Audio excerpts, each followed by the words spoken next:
कबूतर पालने वाले ये गौर से सुने। रसूल अकरम सल्लल्लाहु अलैहि वसल्लम ने घरों में कबूतर पालने से मना क्यों किया? बिस्मिल्लाहिर्रहमानिर्रहीम। चलिए वीडियो स्टार्ट करते हैं, उसके बाद ये बातचीत ना बरकरार रखेंगे। और कबूतर को शैतान क्यों कहा गया है और कबूतर बद्दुआ क्यों देता है? आप जानते हैं कि हरम शरीफ के कबूतर कहाँ से आए? रोज़ा रसूल सल्लल्लाहु अलैहि वसल्लम के कबूतर अचानक मरने क्यों लगे थे? क्या कबूतर की बीट पाक है या नापाक? और अगर कोई शख्स ख्वाब में कबूतर देखे तो उसकी ताबीर क्या होगी? हमारी आज की वीडियो में हम आपके साथ कबूतर के हवाले से इंतहाई हैरत अंगेज मालूमात शेयर करने जा रहे हैं। सबके बारे में जानने के लिए आपसे गुजारिश है कि वीडियो को स्किप किए बगैर आखिर तक लाजमी देखिएगा। और अगर आप हमारे चैनल पर नए हैं तो हमारे चैनल को सब्सक्राइब कर लें। दोस्तों, कबूतर एक ऐसा खूबसूरत और दिलकश परिंदा है जो हर किसी को अच्छा लगता है, और यही वजह है कि ये परिंदा अक्सर घरों में पाया जाता है और घरों के अलावा अक्सर मज़ारों पर भी मौजूद रहता है। तफसीर रूहुल बयान में लिखा है कि अल्लाह के पैगंबर हजरत नूह अलैहिस्सलाम की कश्ती जूदी पहाड़ पर ठहरी तो अल्लाह के पैगंबर अलैहिस्सलाम ने तूफान के हालात मालूम करने के लिए एक कौवा भेजा कि जाओ और जमीन का जायजा लेकर आओ कि जमीन पर कितना पानी बाकी है, पानी खुश्क हुआ या नहीं। तो कौवा वहां से उड़ गया और उसे कोई मुर्दार मिल गया और कौवा उस मुर्दार को खाने में मशगूल हो गया और फिर वापस पलटकर नहीं आया। उसे अल्लाह के पैगंबर का हुक्म भूल गया। उसके बाद हजरत नूह अलैहिस्सलाम ने कबूतर को जमीन का जायजा लेने के लिए भेजा, जो वापस आ गया। उसे पांव रखने की जगह ना मिली। उसे दोबारा भेजा गया तो फिर वापस आ गया। चंद दिन बाद उसे फिर भेजा गया तो अपनी चोंच में जैतून की एक टहनी लिए हुए था। उससे नूह अलैहिस्सलाम ने मालूम कर लिया कि पानी जमीन से कुछ ही ऊंचा रह गया है और दरख्त वगैरह उग चुके हैं। कुछ दिन बाद उसे फिर भेजा गया। इस मर्तबा वो वापस लौटा तो उसके पांव खाक आलूद थे। नूह अलैहिस्सलाम समझ गए कि तूफान रुक गया है और जमीन खुश्क हो चुकी है। सीरत की किताबों में ये वाकया मौजूद है। इसी की बिना पर सीरत निगारों का कहना है कि कबूतर का आना सलामती की अलामत था और उसकी चोंच में जैतून की टहनी नूह अलैहिस्सलाम की बादशाहत की तरफ इशारा थी। हजरत नूह अलैहिस्सलाम कबूतर की इस जहानत से बहुत खुश हुए और कबूतर को अमन और सलामती की दुआ दी। ये इसी दुआ की बरकत है कि लोग आज भी इसे अच्छा समझते हैं। यही वजह है कि कबूतर इंसानी आबादी से मानूस है और कव्वे को खौफ की बद्दुआ दी। यही वजह है कि इंसानी आबादी से हरासा रहता है और यही वजह है कि लोग इसे मनहूस समझते हैं। हजरत सुलेमान अलैहिस्सलाम ने फरमाया कि कबूतर ऐसा परिंदा है जो अल्लाह ताला और अंबिया अलैहिस्सलाम को प्यार करने वाला परिंदा है। कबूतर अल्लाह ताला और उसके अंबिया किराम अलैहिस्सलाम से दुनिया के तमाम परिंदों से ज्यादा प्यार करता है और सब परिंदों की निस्बत कबूतर सबसे ज्यादा इबादत गुजार परिंदा है। कहा जाता है कि कबूतर जब भी जागता है अल्लाहू अल्लाहू का विर्द करता है और दिन रात अल्लाह ताला की इबादत में गुजारता है। कबूतर सब परिंदों की निस्बत ज्यादा बुलंदियों तक जा सकता है। ये बहुत ऊंचा उड़ता है, जबकि कबूतर का पीछा अकाब करता है और जब अकाब कबूतर का शिकार करने के लिए इसे पकड़ने की कोशिश करता है तो कबूतर खुद को बचाने के लिए बहुत ज्यादा बुलंदी पर चला जाता है। इसलिए अकाब के लिए इतनी ऊंचाई पर जाना मुश्किल हो जाता है और कबूतर खुद को बचाने में कामयाब हो जाता है। शायद वो ये सोचता है कि मैं जितना ऊंचा उड़ूंगा उतना ही अल्लाह के पास पहुंच जाऊंगा। नाज़रीन, फुक़हा के नजदीक घरों में शौकिया परिंदे रखना या कबूतर पालना जायज है।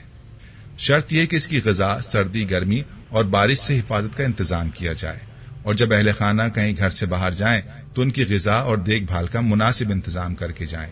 मगर परिंदों को सताने के हवाले से मुमानियत है। जैसा कि अबू दाऊद में है कि हज़रत अब्दुल्ला इब्न मसूद रज़ी अल्लाह ताला अन्हु की रिवायत करदा एक हदीस में कबूतर का जिक्र मौजूद है कि कबूतर अल्लाह के पैगंबर इमामुल अंबिया जनाब मोहम्मद मुस्तफ़ा सल्लल्लाहु ताला अलैहि वसल्लम के सर अनवर पर मंडला रहा था और अपनी जबान से शिकायत कर रहा था कि किसी ने उसके घोंसले से अंडे उठा लिए हैं। हुजूर ताजदार खत्म नबूवत सल्लल्लाहु अलैहि वसल्लम ने सहाबाए किराम रिज़वानुल्लाहि अलैहिम अजमईन में यह ऐलान किया कि किसने इस कबूतर के अंडे उठाए हैं। एक सहाबी रज़ी अल्लाह ताला अन्हु ने अंडा उठाना कबूल किया तो आप सल्लल्लाहु अलैहि वसल्लम ने उन्हें हुक्म दिया कि अंडे इसके घोंसले में वापस रख दिए जाएं। इस रिवायत से मालूम होता है कि परिंदों को सताना नाजायज है, इसलिए इससे रोका गया है। परिंदों की बद्दुआ लगती है क्योंकि कबूतर भी उन परिंदों में शामिल है जो कि अंबिया अलैहिस्सलाम का पसंदीदा रहा है। इसलिए अगर कबूतर को सताया जाए तो कबूतर भी बद्दुआ देता है। लिहाजा कबूतर को सताने से इज्तनाब करना चाहिए। दोस्तों, मक्का पाक तो आप गए होंगे। اگر نہیں گئے تو اللہ سے دعا ہے کہ اللہ تعالیٰ آپ کو اپنے گھر کی زیارت نصیب فرمائے، آمین۔ مکہ مکرمہ میں مسجد الحرام کے اطراف ثواب کی امید سے کبوتروں کی بڑی تعداد کو گندم ڈالتے ہوئے بہت سے لوگ نظر آتے ہیں۔ جیسے ہی اس مقدس شہر کی سرزمین پر پاؤں رکھا جائے تو کبوتروں کے جھنڈ لوگوں کا استقبال کرتے دکھائی دیتے ہیں۔ گردنوں کے نزدیک نیلے یا سبز مائل پروں والے کبوتر خصوصی اہمیت کے حامل ہوتے ہیں، اس لیے احرام کی حالت میں یا اس کے بغیر بھی کسی طور پر ان کبوتروں کا شکار جائز نہیں ہے۔ ان کے شکار یا قتل کی صورت میں فدیہ واجب ہو جاتا ہے۔ ایک روایت میں ہے کہ یہ کبوتر ان کبوتروں کی نسل سے ہیں جنہیں رسول اللہ صلی اللہ علیہ وآلہ وسلم کے غار ثور میں قیام کے دوران غار کے دروازے پر گھونسلے بنا ڈالے تھے اور انڈے دے دیے تھے۔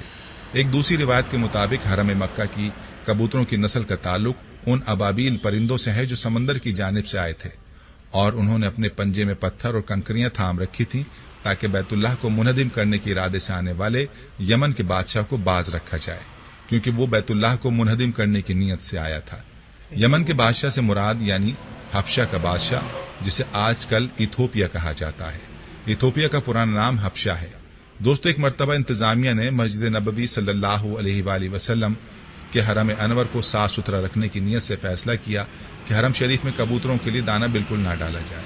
اسی طرح کبوتر دانوں کی تلاش کے لیے دوسری طرف منتقل ہو جائیں گے۔ اس حکم پر عمل تو کیا گیا تو کئی دنوں تک دانہ نہیں ڈالا گیا، لیکن کبوتروں کا گنبد خضرا سے محبت کا یہ عالم تھا کہ بھوک سے مر رہے تھے، لیکن آستانہ رسول اللہ صلی اللہ علیہ وآلہ وسلم چھوڑنے کے لیے تیار نہ تھے۔ اہل مدینہ نے اپنی آنکھوں سے یہ عشق و محبت بھرا منظر دیکھا، پھر دنیا میں یہ بات شہرت پکڑ گئی تو لوگوں نے حکومت سے درخواست کی کہ ان کبوتروں کو دانہ ڈالنے کی اجازت دی جائے، تو پھر حکومت نے حسب سابق کبوتروں کو دانہ ڈالنا شروع کر دیا۔ دوستو، کبوتروں کی جو بیٹ ہوتی ہے وہ پاک ہے، اور چادر کے جس حصے پر لگی ہو صرف اسی حصے کو دھو لیں، باقی پورا چادر دھونا ضروری نہیں۔ دوستو، اب بات کرتے ہیں کہ پیارے آقا صلی اللہ علیہ وآلہ وسلم نے کبوتر پالنے سے منع کیوں کیا۔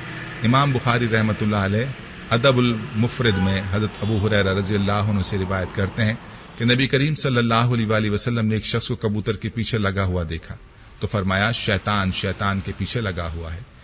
اس حدیث میں کبوتر کو شیطان کہنے کا مطلب یہ ہے کہ کبوتر یا دیگر پرندے اڑانے کو مشغلہ بنانے والا اور ہر وقت ان کے ساتھ مشغول رہنے والا عموماً فرائض اور دیگر عبادات کی ادائیگی سے غافل ہو جاتا ہے۔